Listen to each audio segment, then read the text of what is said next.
Om Shanti.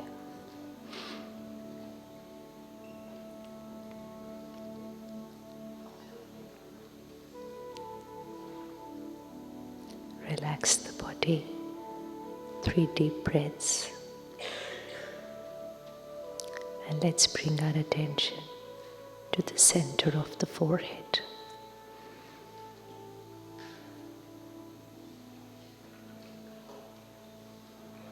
I, the eternal energy,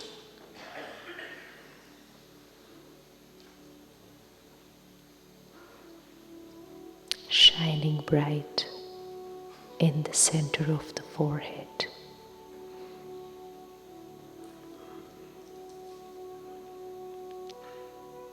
Gently see yourself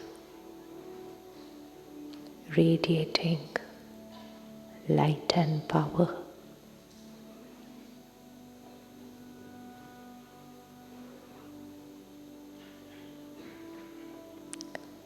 Yesterday, we went home to meet the Supreme Parent. Today, let's invite God into our life.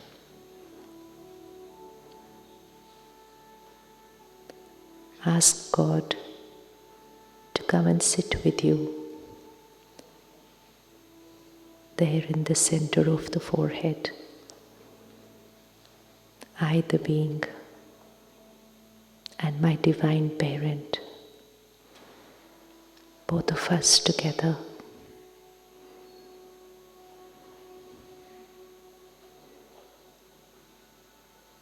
God and me together.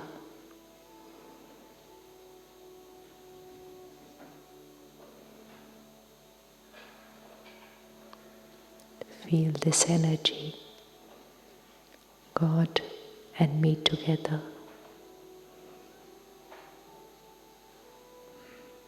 radiating power to the world.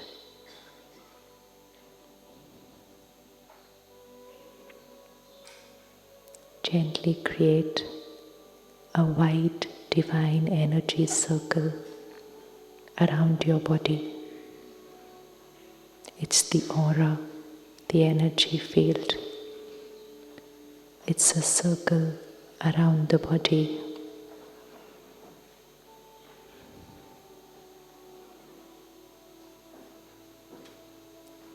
God's power and blessings is a divine circle of protection around me.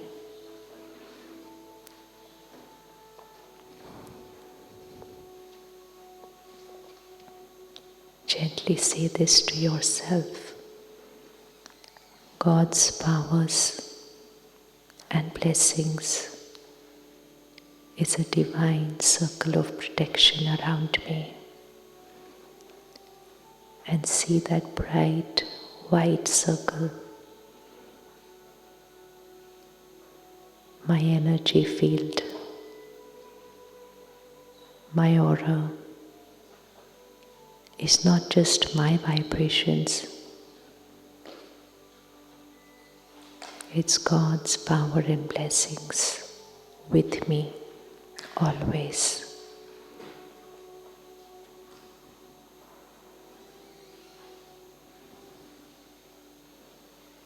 In everything I do, everyone I meet, everywhere I go, I'm never alone.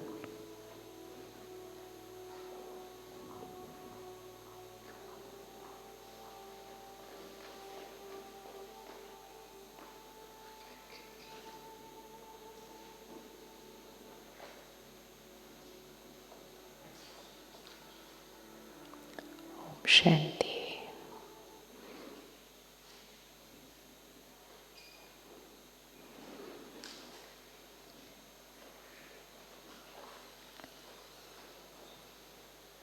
One more practice on a daily basis. Each one of us has an energy field around us, right? Yes, everybody? when we meet people, before we speak, before we behave, the first communication is between my energy field and their energy field. And we all can feel people's vibrations, right? And people can feel our vibrations. We can feel their vibrations, they can feel our vibrations. It's like a perfume. You choose a perfume in the morning. Throughout the day, everyone gets that fragrance. Yes? Perfume is your choice, which one you choose. But everyone throughout the day you meet is going to get that fragrance of the perfume you chose to wear. So my perfume is my aura, my energy field. When I was creating stress and anger and all those lower energy ones on the left hand, then that is our energy field. So everywhere we go, everyone we meet, our energy radiates to them. Even if I speak perfect, if my every word is accurate, if my every word is respectful, but if my energy field is carrying lower vibrations, my relationships are not healthy. People will not get a good experience meeting me. Now, when every day you will start meditating for at least 5 minutes, 10 minutes, it's going to create a shift here. And as this will create a shift here, this circle will start changing. Do you know that your circle has already started changing? It has already started changing. How many of you would feel your circle has already started changing? Why has it started changing? It has started changing because, one, we are living in a campus where the vibrations are different from the world that we have come. If you must have gone to the market yesterday or might go today, if you just step out of the gate and drive down the slope and go to the market, the energy is different. The energy is different. You go to Dilwara temple, you go to Naki Lake, energy is different. You move away from the crowd, go to the hills with nature, energy is different. You come into a campus where there's meditation, energy is different. So the place where we are also has an influence on our vibrations. So your aura is changing because of the place we are going to live in, and that is why you have come all the way to be here for 8 days. Same retreat can be organized in your country. Same talks, same meditation commentaries, everything can be organized in an auditorium in your country, in your city. But we can't carry these vibrations from here there. So you have to come from there here. So first thing, when you will start meditating at home, your vibrations of your home will start changing. Those vibrations of your home will start changing the energy field of everyone living in that house. Everyone. Second, why your aura is changing? Because of what you are watching, reading, listening, speaking. Do you get too much time to scroll the phones here? So, little practice for the next 8 days. Don't consume any content from the outside world while you are here. Let's make the most of it. Any content about what's happening in the world, any videos somebody is posting, somebody is forwarding you, only minimal communication. Only what is necessary with family. The rest after 10 days. After 10 days. Put it on your WhatsApp description. I'm in a retreat for 10 days. Message only if urgent. Only if urgent. Because we need to keep this calm so that it absorbs the most. One message from a friend, and I may spend the next 30 minutes thinking about something that's happening there, but which doesn't need my attention right now. I can do it later. I can do it later. But when we go back from here, if I want to retain this energy field, I will have to make it a practice to consume minimal content from phone, internet, because content is emotional diet. What we consume is the source of our thoughts. What we watch, read, listen is the quality of our thoughts. So if I watch, read, listen, ego, lust, anger, criticism, comparison, violence, terror, if that's what I watch, read, listen, then that's what I become. So content consumption is one of the main reasons of what most of us are going through emotionally. How many of you feel you're addicted to your phone?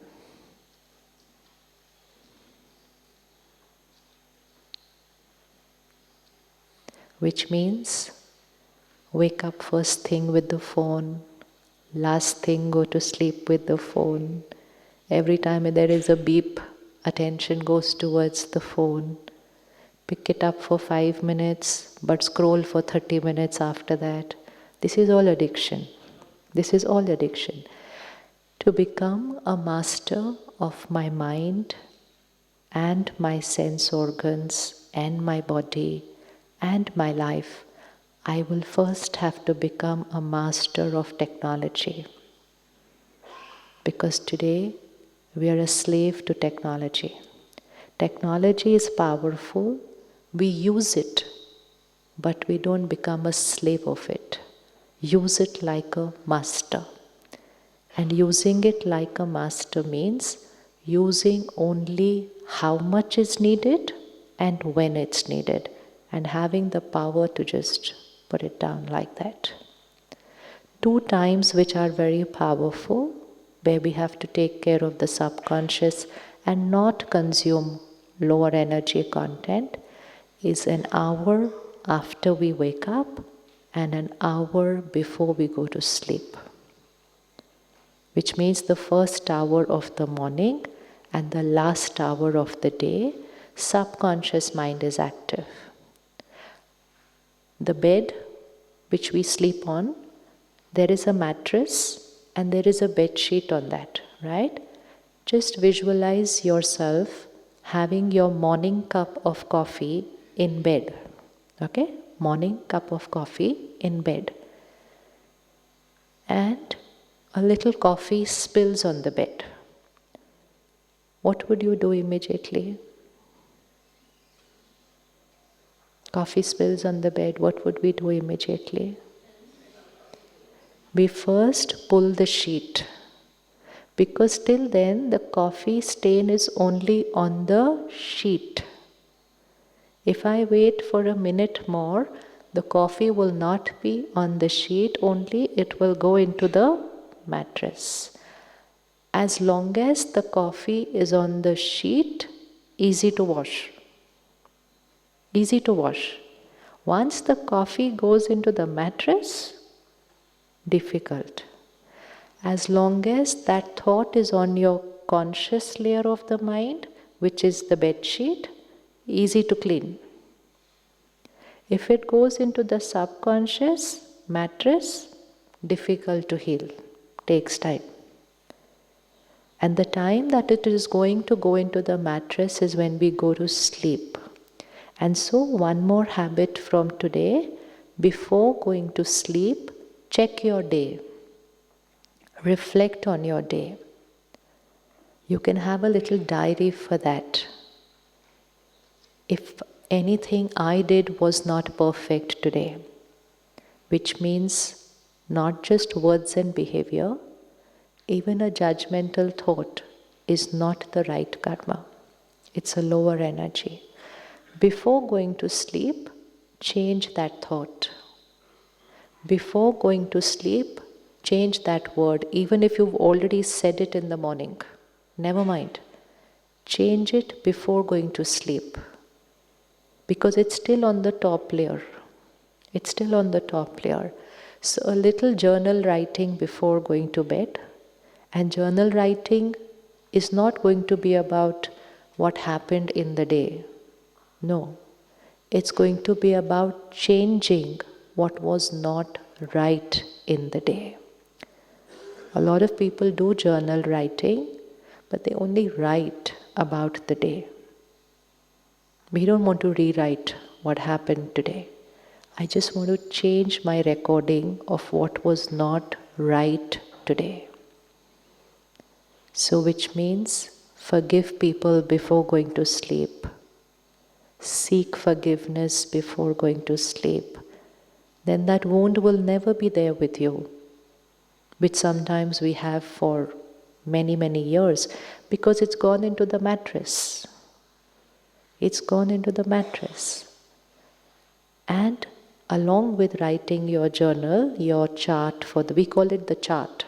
It's like an audit, personal auditing, profit and loss for the day, and changing what was not right.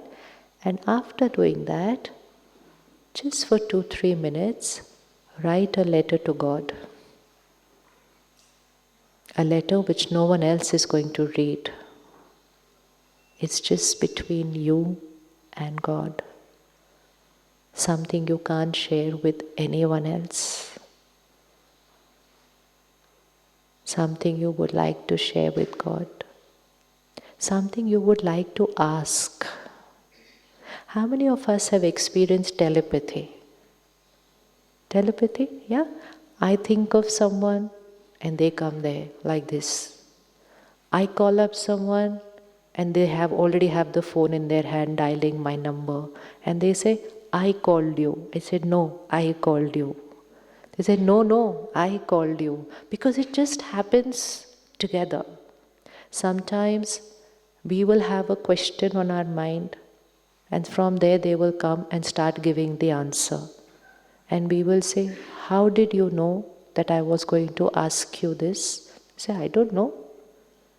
Telepathy means communication using the power of the mind. I remember when I was in school, and you all must have experienced that. And sometimes in school I used to think that when I am going to go home today, I'm going to ask my mother to cook this for me. And I'm going to tell her, I want to eat this today. And multiple times in the day that thought will come to me, I want to eat this today. I'm going to go home and ask her to cook for me. And I reach home and it's already cooked for me. And I was like, how did you know? I don't know. I thought of cooking this. So we thought communication meant only after we speak or after we write. Communication is when we create that thought. It radiates from us to them and from them to us. If telepathy between soul and another soul is possible, is it possible to have telepathy between soul and the Supreme Soul?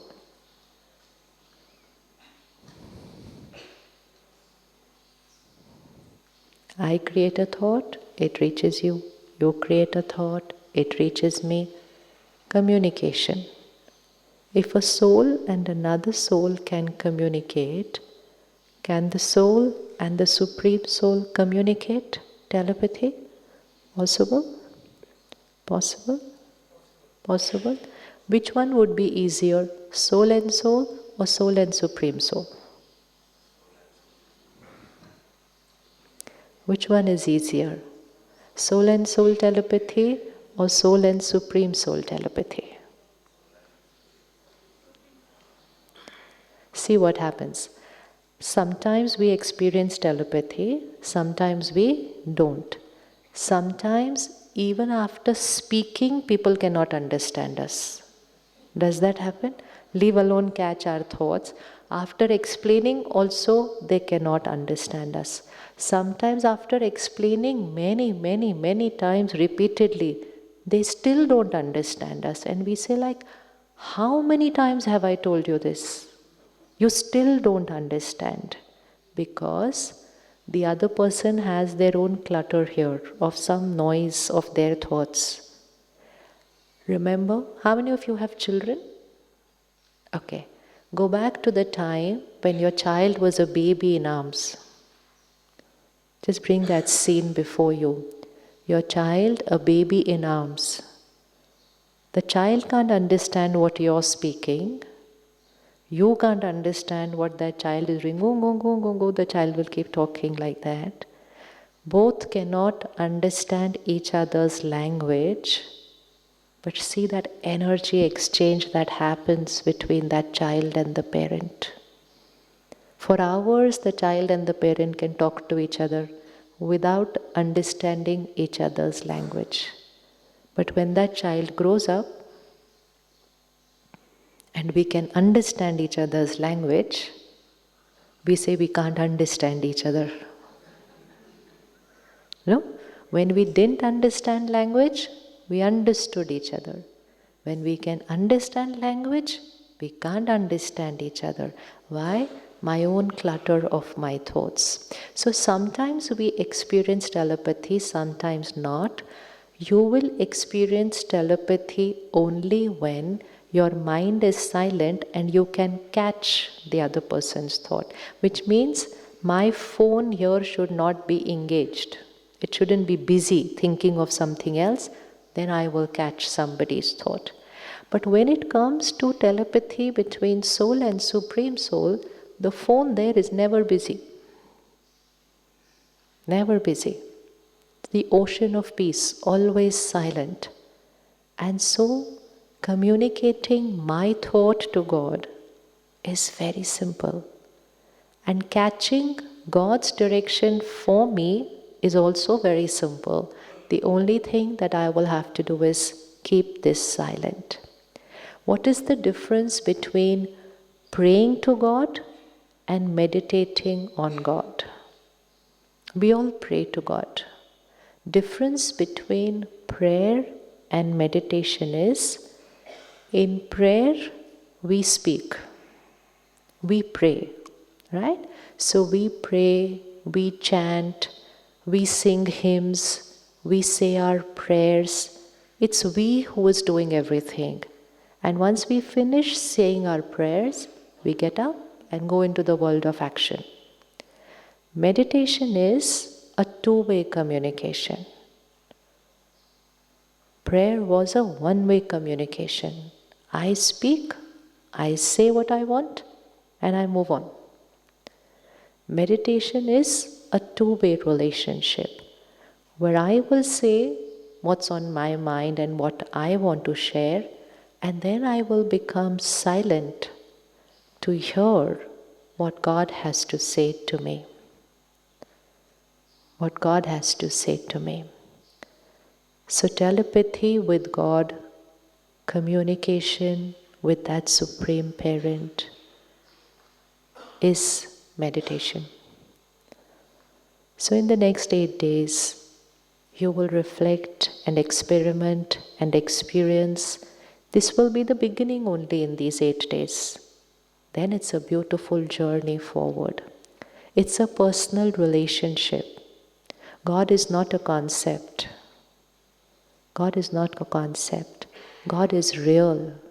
And if I can have a real relationship with so many souls, why can't I create my personal, real relationship with God? How many of you have extended families? Almost everyone would have extended family. So we have a big circle of relationships. Family, extended family, friends, contact souls, colleagues. Just take a sheet of paper and a pen. Whenever there is an issue in life, whenever there is any crisis in your life, draw one small circle and write the one whom you will communicate with first with your problem. Who's the first one who comes to your mind in this whole circle of people we know? One name only.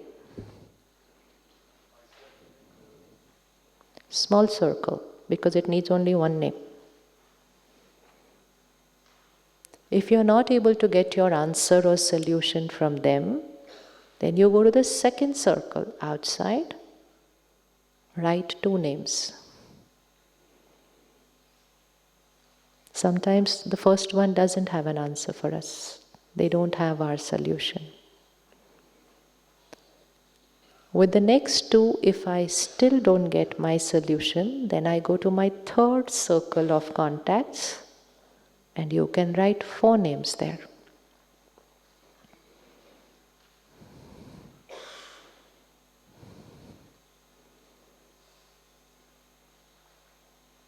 And nowadays we also Google to find answers to our problems. And now we are going to have AI talking to us about our problems.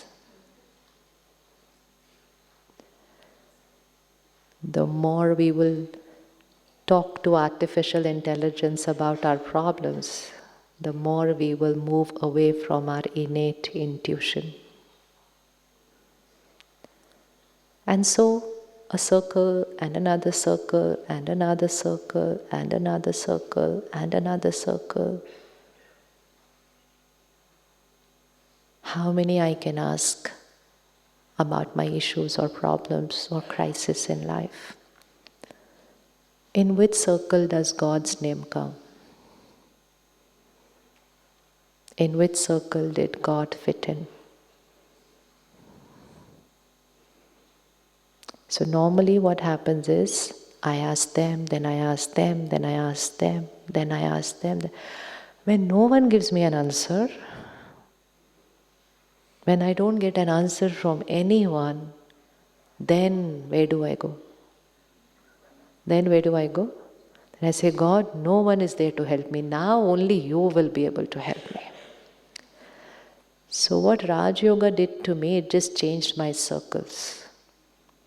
And what happened was, in the first circle, the one name is talk to your Supreme Parent, your Supreme Friend. First name. First one whom I will think of. And that will only happen when we gently create a relationship, because the first one we think of is the only one with whom I have the closest relationship. Then I have to think of somebody else. Then I also start thinking of contacts who could help me in this problem. Then our circle moves bigger and bigger. But if in the first circle I have created that personal relationship with God, that God is the first one I think of, then I don't need a second circle in my life. It doesn't mean I don't have people in my life, but it just means I will not need to go to people for any answers. If I start experiencing a personal communication and telepathy with God. So this is only going to be an experiment to begin with. Anything on your mind, any question, any answer you need, just start asking. Just start. You can say to God, I don't really know everything about you yet, but I heard people here saying that you answer, so I need an answer. And put your question. Put your question.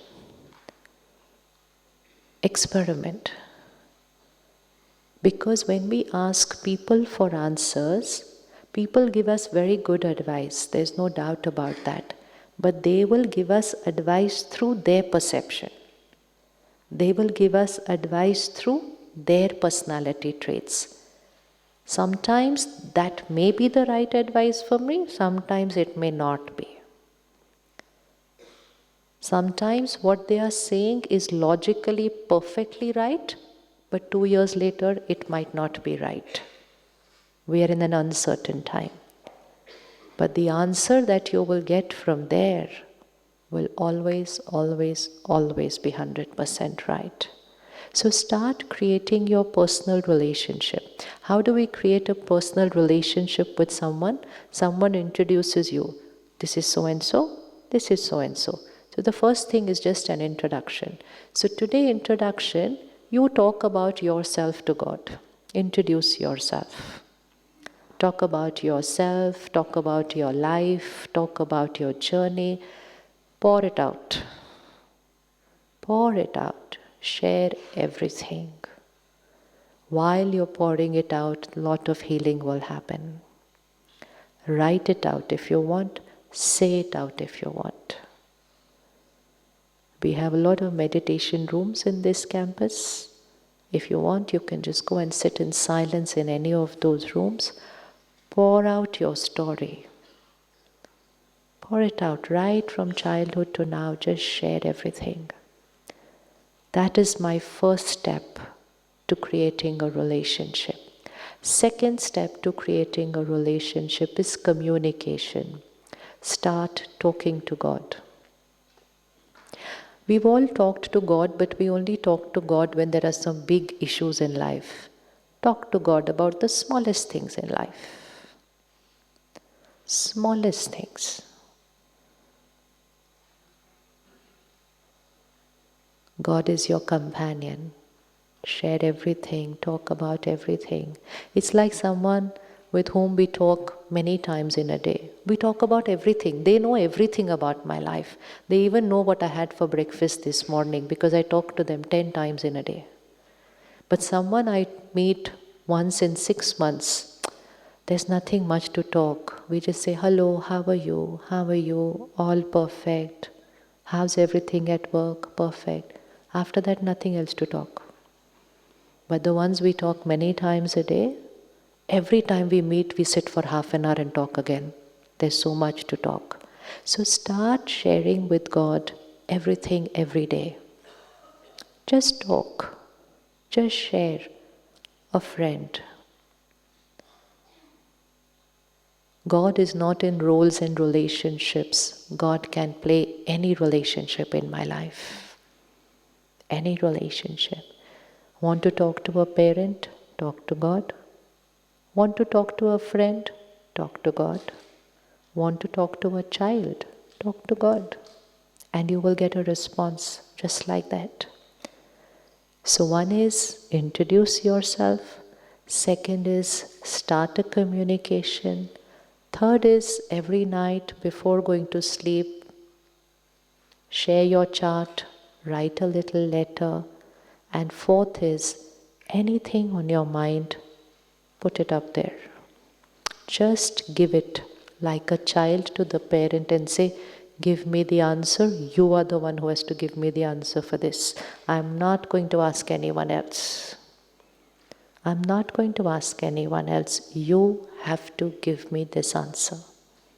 With authority. We have complete authority on God. He's my parent. It's like a child telling a parent, you have to do this for me. I'm not going to ask anyone else. So a relationship between a child and a parent is of love, but it's also of authority, complete power. My parent. My parent. So anything you want to ask, just say it there and forget about it. Forget. We often don't understand the meaning of surrender. How do we have to surrender? Surrender doesn't mean I will not do anything, God will do it for me. I surrender. That is not surrender. Surrender is I don't know the answer. I surrender my intellect, which means I keep it silent. And I request that supreme power who knows all the answers, who knows my life, who knows the journey of my multiple lives, who knows me better than me. And that power can give me the right answer.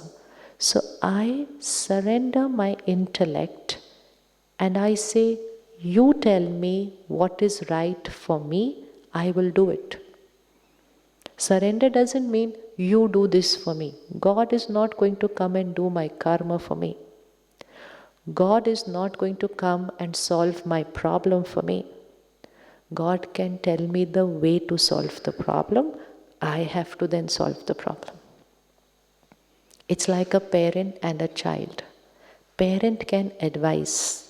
Child has to implement the advice. Child cannot just sit back like this and tell the parent, do this for me, solve this for me. No. Child can take guidance, advice, support, power from the parent. Same between God and me. Parent and child relationship. So surrender your intellect, which means this belief that I know everything, I'm intelligent.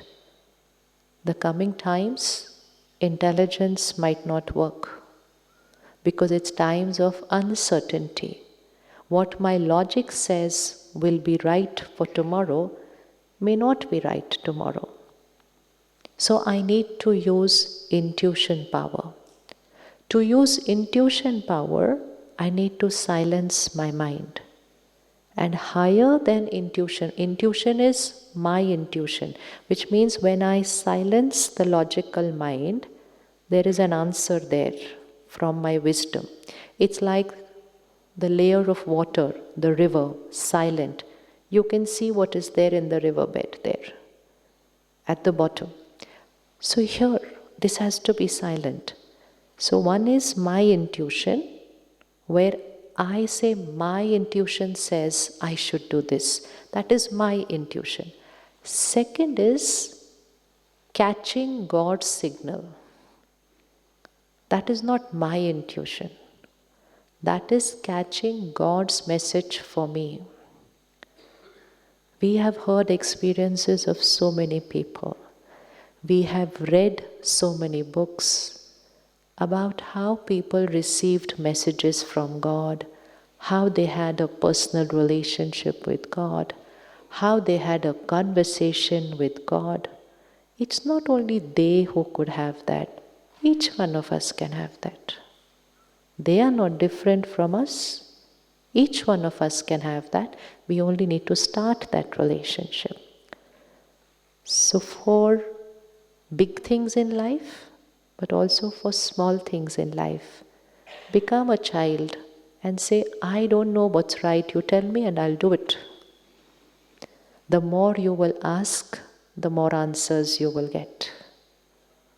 It's like a child. The more the child asks, the parent keeps giving the answer. But when the child stops asking, then the parent also says, okay, I'm silent, do it your way. Whenever you need me, I'm here for you.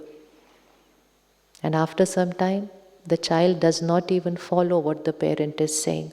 So the parent is silent and says, okay, still, whenever you need me, I am there. But if I behave like a child and ask everything, I will get answers for everything. So that is Raj Yoga. Raj Yoga is not some technical meditation only like being still, deep breathing, silent. No, it's a relationship with that highest power. And in these coming times of uncertainty, in these coming times of transformation that's happening on the planet, this relationship is going to be very, very, very precious. Very precious. You will actually get a signal, do this, don't do this, go here, don't go here.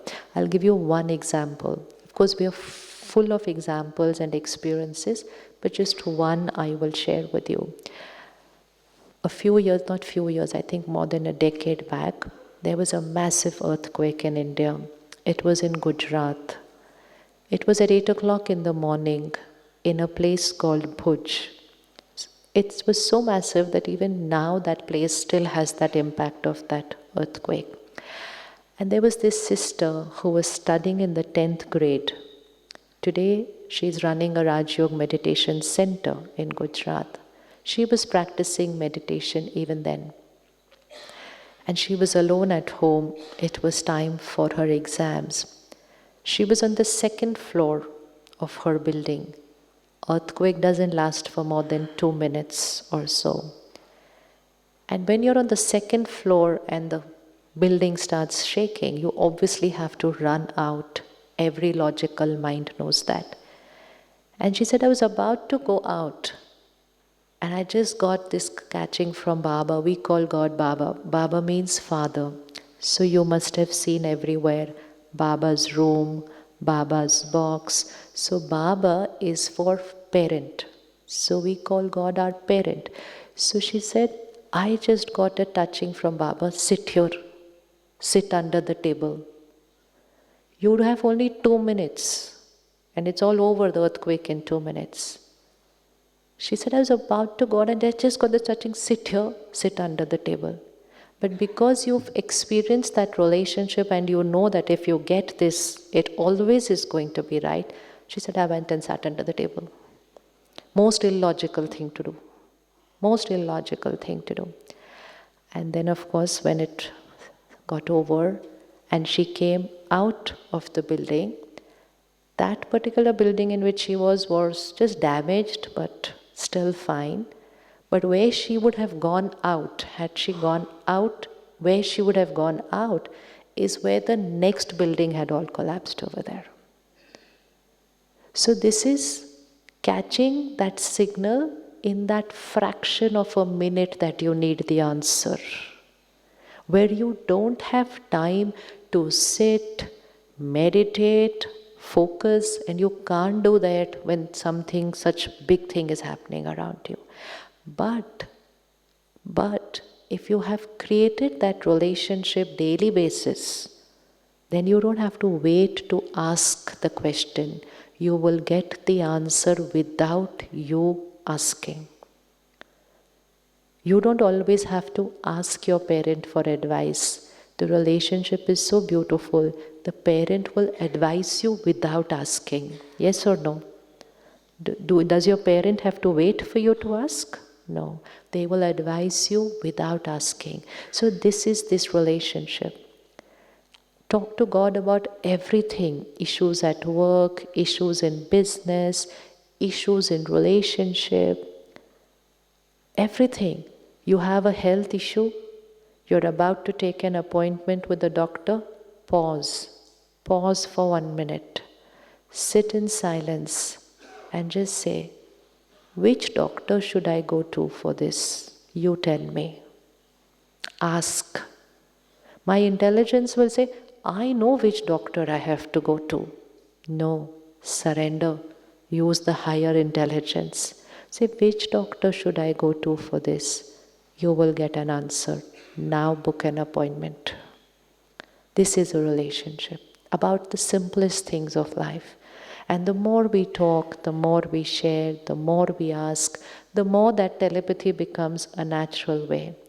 And we reach a stage where even if someone around us has a problem, they'll say, you ask and tell me, what should I be doing now?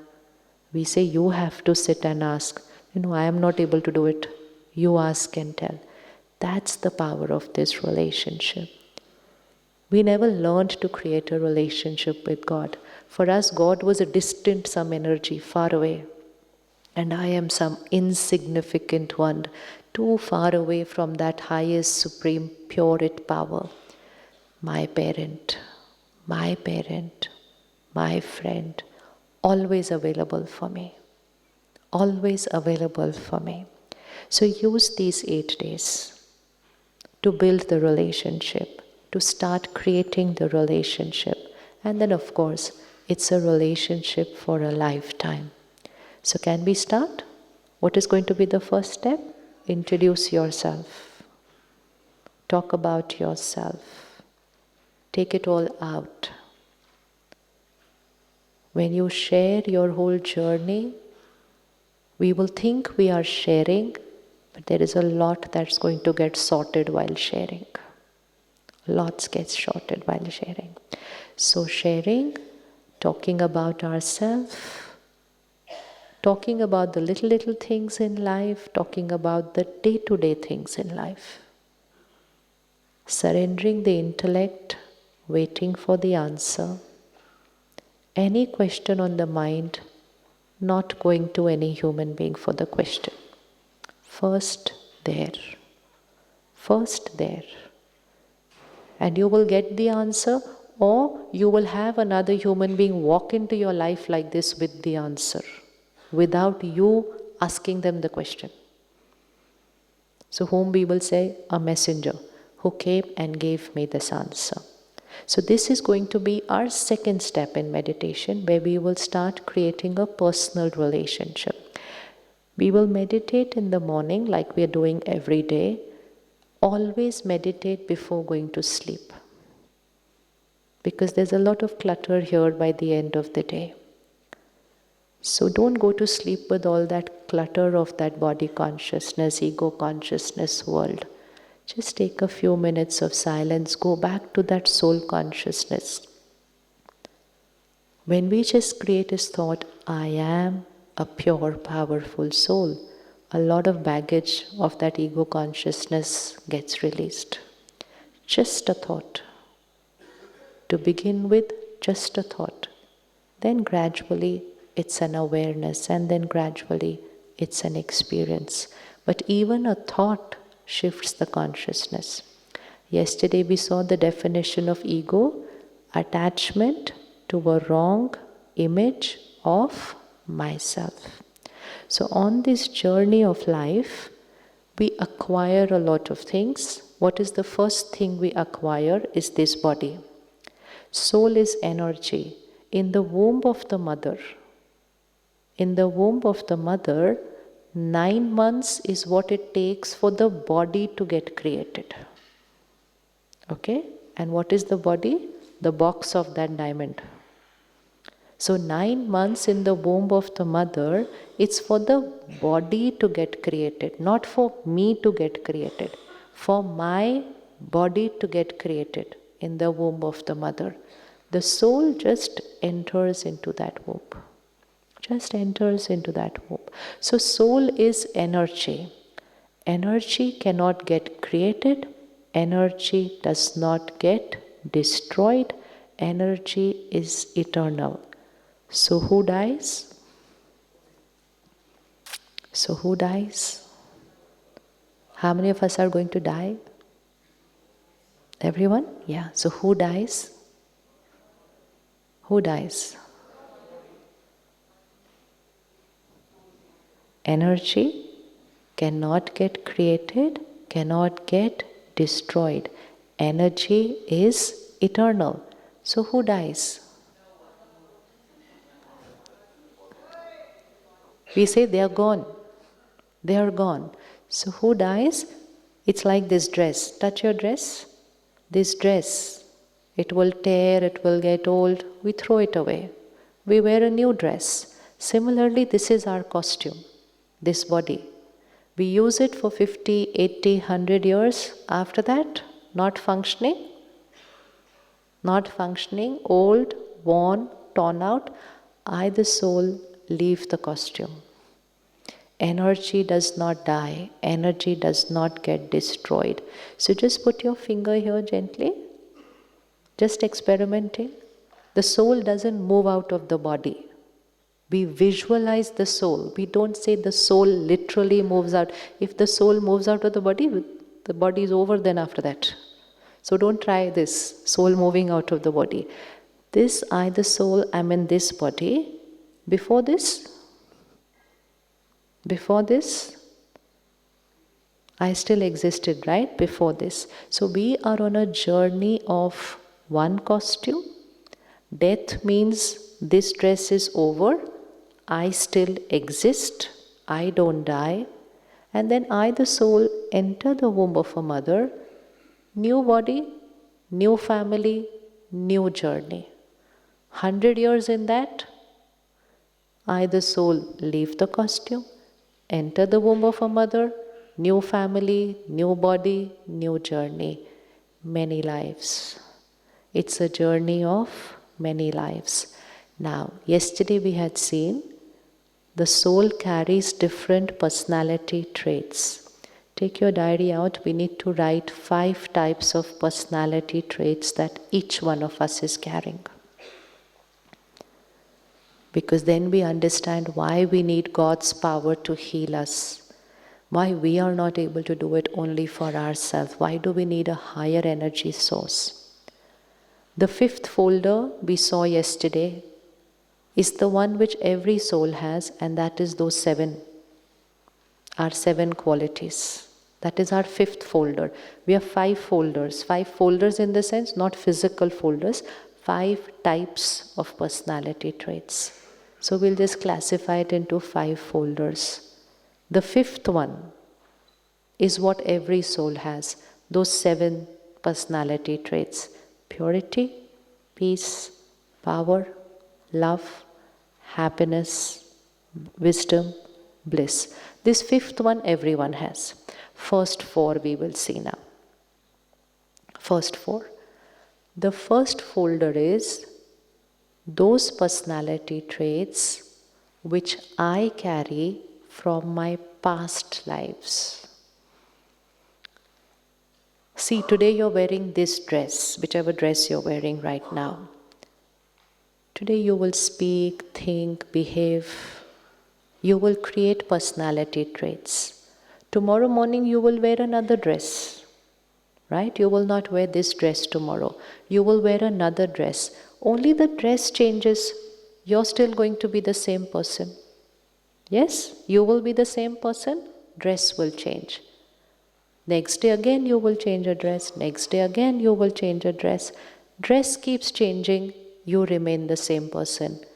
One day you will change this physical body dress. You will change this dress. Dress will change. You will still be the same soul. So if I have a nature of anger here, and this body dies today, my nature of anger goes with me. Only my dress changes. If I have the nature of kindness today, body over, my nature of kindness stays with me.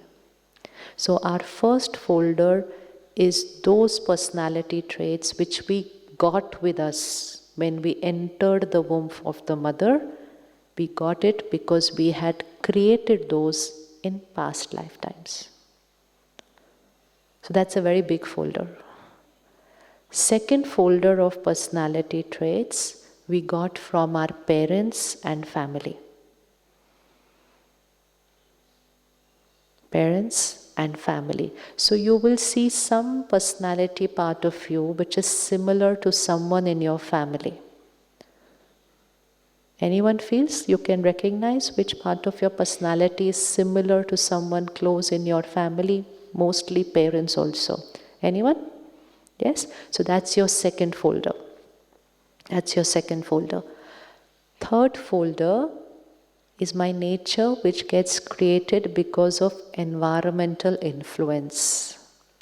Which means certain things are a part of my personality because of the country that I am born in. Certain things because of the religion that my family practices and I was born there.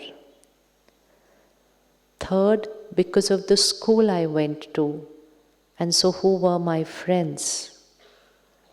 So it's environmental influence, the power of company that I keep. And in today's world, a very powerful environmental influence is my phone. Earlier it used to just be the people in my life. But now it's my phone. So that's my third folder. So you may have a particular personality trait, but just being with friends, being with people, you change. That's your third folder. Fourth folder. I may have carried any personality trait from my past life, got it from my family, or from my friends. Fourth folder, willpower.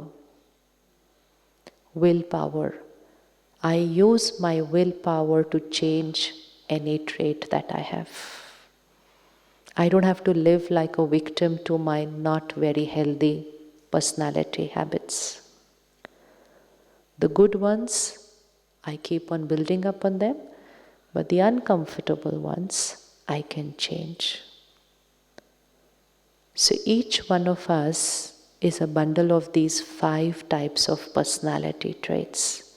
First one, I carried from my earlier lives. Second one, I got from my family, present family. Third one, from environment around me. Fourth one, I created through my willpower. Fifth one, my original personality, those 7. Now, to understand these 5 folders, the 5th one is the original nature of the soul. So, for example, most of us are wearing white today. So just touch your white color and see, it's plain white, right? White. So now this morning, we're all wearing white, which means the journey of every soul starts with purity. Complete, all of us are same. But then today, during the day, your day, my day will be different. Her day, his day will be different. One will be in the kitchen, somebody will be in the garden, third one will go trekking, fourth one will be in the motor garage. The day is different, which means my situations in lives and multiple lives are different. End of the day when we meet, our white will have stains. Yes, end of the day our white will have stains. Will the stains on your white and my white will be the same? Or will the stains on your white and everyone else's white will be the same? Will the stains on everyone's white be different? Be different? Yes. But when we will meet, we will remember that each one was white. These are just stains. Now the same thing we have to look at the soul. Each one is a pure soul.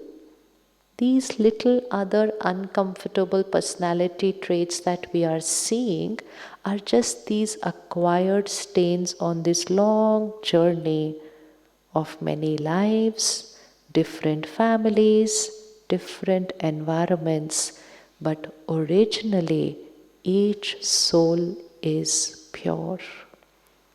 Each soul is peaceful. Each soul is powerful. Like we remember, each one's dress was white. We don't look at each other in the night and say, how ugly, how horrible, your dress is so horrible. We say, no, no, no, your dress is white, this is just a stain. We'll clean it off. Go back into the world of your relationships. Each one around you. And each one means each one. Each one means each one. Even those who are doing the worst right now to someone on the planet, the worst that the human mind can think of, even that soul is originally a pure, peaceful, powerful soul. It's just that the stains are too many. And so we just can't see the white. But originally, every soul is the same. Every soul is the same. So when we will go back from here into our world of relationships, we will not just practice, I am a pure soul, I am a peaceful soul, I am a powerful soul. We will do that with everyone else. With everyone else. Everyone you meet, same thought. I'm meeting another pure soul. I'm meeting another powerful soul. And now understanding them will become easy. Don't look at them as my spouse, my partner, my child. No, soul on a journey. Why are they like this? Why are they behaving like this? Why are they doing this? because they are a soul on a journey of many lifetimes. Somewhere on this journey, they have carried sanskars, nature, personality traits, karma. Today we have the power to help them to change that. So Raj Yoga will not be used only to change our nature, it will be used to help others to change theirs. So now don't look at the stain on the soul. Look at the original purity of the soul. For example, this year there were floods in India, massive floods. Many people lost lives in floods this year. So can you visualize a scene? Someone on a holiday with family, enjoying, and suddenly there is this water. And I see my family slipping out of my hands. I see I'm losing everything. In a few seconds, I've lost every member of my family like this. And while I'm trying to hold on to them and save them, I get swept away. And I, the soul, leave the body. People say, they are no more. The body is no more. I, the soul, move forward. Even in that last scene of my life, what gets recorded here? What gets recorded here? Yes, what gets recorded here? Fear. Fear of? Visualize. You leave the body with all that water, with all people, with your house finishing right there in front of you, everything that you owned got washed away, and then you, the soul, left the costume. What is the last recording on the soul? Fear of water, fear of losing people, fear of losing things. Now this soul enters the womb of the mother, 9 months later, baby born. And the parents think, new baby, perfect child. Perfect. And then as that child is growing, and the child is 3-4 years old, the parents take that child to the swimming pool. What will happen? And they're trying to put the child into the pool. What will happen? What will happen? The child will panic, shriek, scream and run away. Will the parents be able to understand why the child is doing that? No.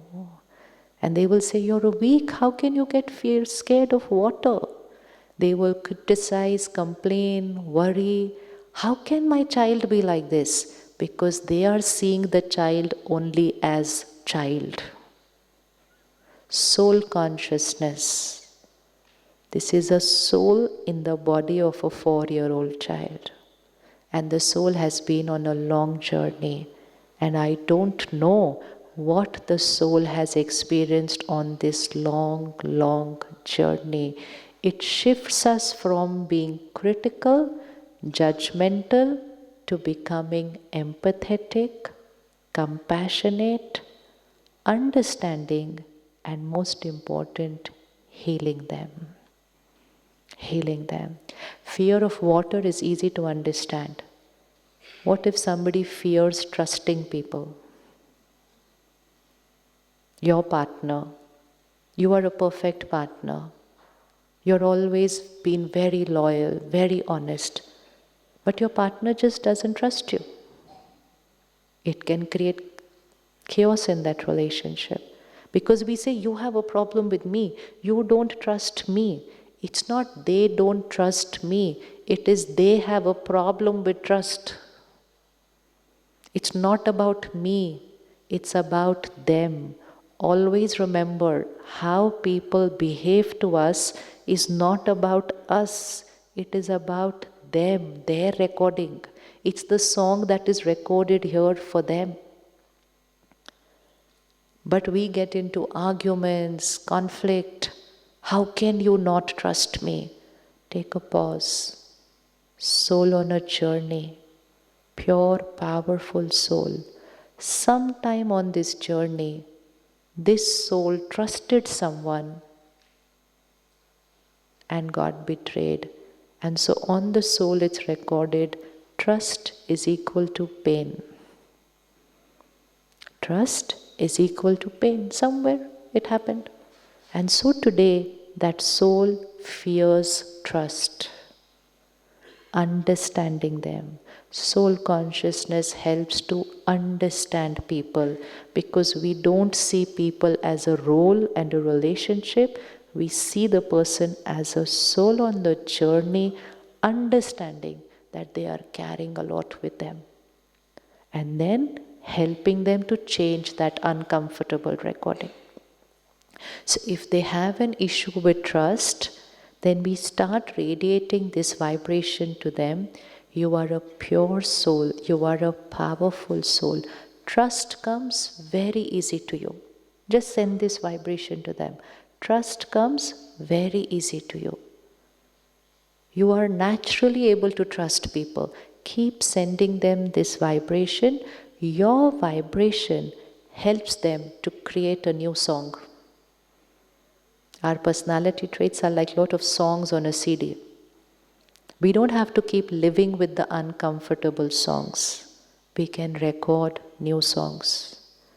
So meditation is a process of recording new songs and playing only the good songs. But meditation is also a process of helping others to record new songs. They don't have to live with the recordings which are not comfortable. Don't have to. So when you meditate, like we saw yesterday, when I, the soul, go home and I'm sitting with the Supreme Parent, that ocean of purity, invoke this soul. Don't invoke child, son, daughter, friend. No, invoke the soul. You have to heal the soul, not the relationship, the soul.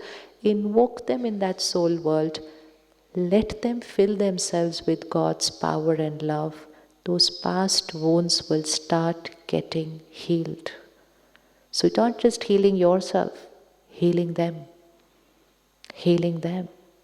It becomes very easy to understand people when we start understanding that their souls on a long journey. In one lifetime, we see so much. We see so much in one lifetime. How much we must have seen in so many lifetimes. How much we must have seen. So sometimes it's also difficult to understand why I am like this. That's also my recording of some earlier lifetime. But any recording can be changed. Any recording can be changed. And the easiest process is, during meditation, plant the seed of the new personality trait you want to create. Just gently keep repeating that. Suppose trust comes difficult to you, start recording. I am a loveful soul. Trust comes natural to me. Just overwrite the song. My earlier recording says, I can't trust people. Don't let the same song keep playing. I am a loveful soul. Trust comes natural to me. Trust comes natural to me. Just keep gently saying that. And when you are in the soul world, in that soul conscious stage, and at that time if you say it, it comes even easier. Easier. Because you're detached from this body during that time. So gently start making a list of what you want to change in yourself, also in people around you, especially close family members. You can heal anyone. You can heal your friends. You can heal a colleague. Just keep sending them that right thought. But only thing to take care is just look at them as a point of light. Look at you as that energy and send them that thought. Let's do a little exercise. Just turn to the person sitting next to you. Anybody like this? The one sitting next to you. Now don't look at the face. But while looking at the face, gently bring your attention to the center of the forehead. To the center of the forehead. And just look at that diamond there in the center of the forehead. That shining point of light. And just create a thought while looking at them. Going beyond the barriers of body, nationality, religion, everything, physical appearance. Just look at them and create a thought. You are a beautiful soul. You are a pure divine soul. Keep seeing that beautiful angel there, that point of light, and see yourself also as the point of light. And while you're doing this, your energy from you, the center of the forehead, is radiating to them, to the soul. This is called a soul-to-soul connection. This is a soul-to-soul connection. And we can have a soul-to-soul connection with anyone. When we go beyond the barriers of ego, it's a soul-to-soul connection. Okay, Ji, come back. Come back, come back. Oh. Now you can practice this while you're walking, while you're eating. Gently get used to doing it without the other person coming to know what you're doing. Okay?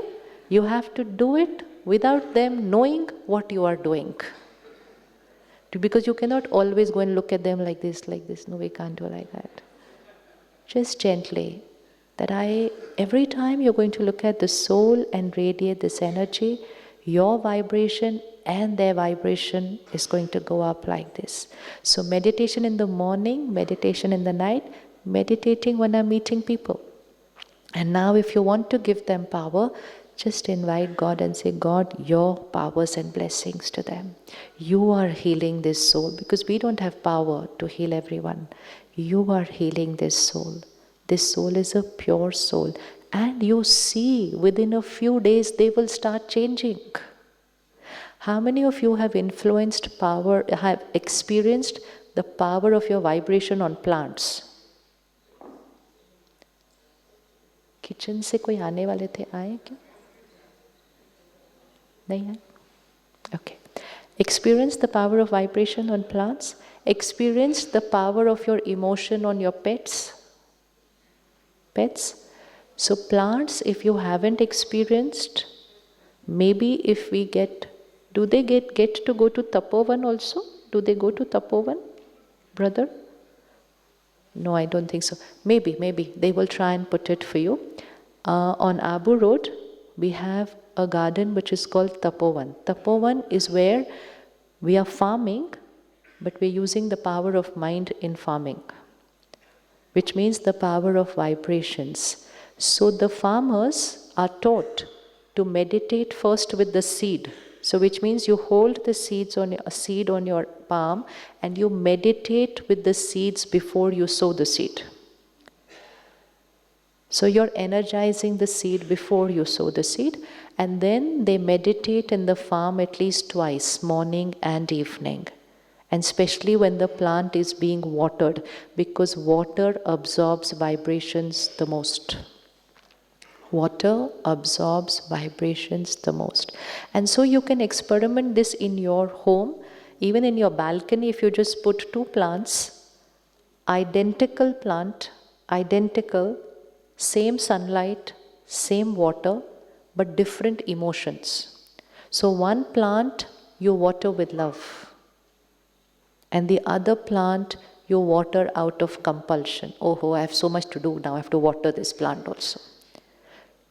Both will grow because both have received sunlight and water, but both will look and feel different. It is vibrations. So if plants get influenced by vibrations, then the food you eat Will that also get influenced by vibrations? Yes or no? Yes. So, you are what you eat is a line we've heard many, many times. But what does it mean? We thought you are what you eat means this body is what I eat. It is not saying the body is what you eat. It is you are what you eat. Where is the you? Where is the you? Here. I am what I eat. So the body is the nutrients I eat, and I am the vibrations that I eat. So here you're feeling lighter and peaceful. Most of the work for that is done in the kitchen. It's in the kitchen. So in the kitchen, the sisters and brothers who are cooking for you, they cook in a meditative state. And then you have seen the sisters who are serving you, how they are serving you? In silence. They are actually meditating while they're even putting that thing on your plate. So even while you are taking your bread, taking the curd, taking the milk, they are adding a little vibration on the garnishing just before giving it to you. And so just before giving it to you, they will add to that. You are a peaceful soul, you're a pure soul. You will think you're only taking that food item, but they are adding that vibration to it while you're being given. Now, third step, you have to add it just before eating. So from today, the next practice, before you start eating, 5-second pause. 5-second pause. Energize your food before you eat. Energize the food before you eat. So, visualize. How many of you have a bottle of water with you right now? Pull it out. Take out your bottle of water. Open. Water absorbs vibrations the most. And 70% or more than that of our body is water. So our every emotion is being absorbed by the water in our body. And so that water needs to be energized. So open the bottle of water, don't drink now. First we'll energize it, then you drink. Look at the water. And if you're somewhere in the public place, you don't even need to look down. We are going to do this every time, everywhere, without anyone knowing that we're doing something. But right now, because we're here, we can look at the water and just create a vibration, create a powerful thought. God's power and blessings are absorbed by this water. This water is full of God's love for me. I am a pure, powerful soul.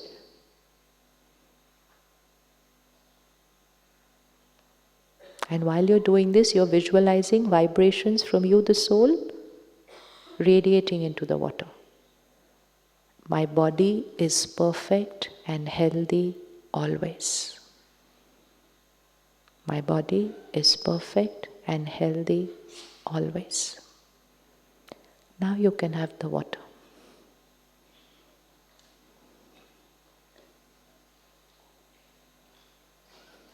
So this we will do with all everything we eat and the water we drink. We never eat or drink without taking this 5-second pause, because the water is coming from the city, the vegetables are coming from the city, and there's a lot of stress and pain in the air, in the water. Just by drinking a glass of water, you can either create stress or you can create peace, depending on the energy of the water. That's how much is the power of water. Yesterday we were experimenting with this. I was expecting brother to come here to show you, but he's not come. I will request him. He will come and show you in this week. He will physically show you how it happens. You will take a glass of water. He will show you the energy of water. You will meditate 5 seconds with the water. He will show you the energy of water. He will show you the energy of food. He will show you the energy of pulses. Before meditating, after 5 seconds is not even meditation. It's just the right thought. That's all. 5 seconds. Can we do it today from lunch onwards? Yes? Like we don't eat without washing hands, we will not eat without raising the energy of our food. Never ever. 5 seconds always, 5 seconds always.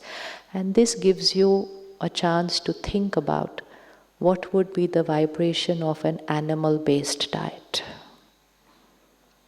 Nutrition, the world says it's healthy, though now even that is a question. But what would be the vibration of an animal-based diet?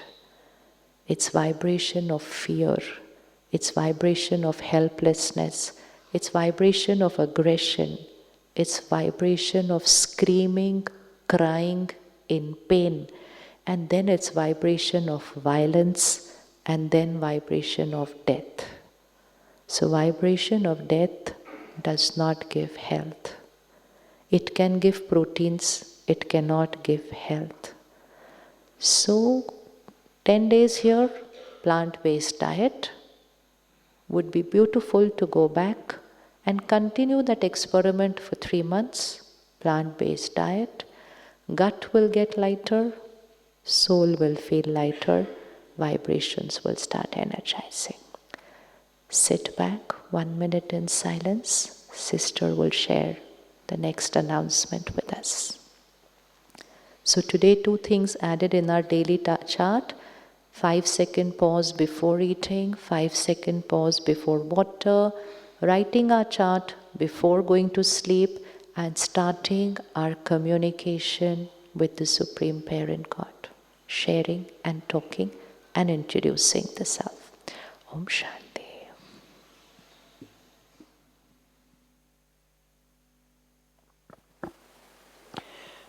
Let's have a moment of silence with Sister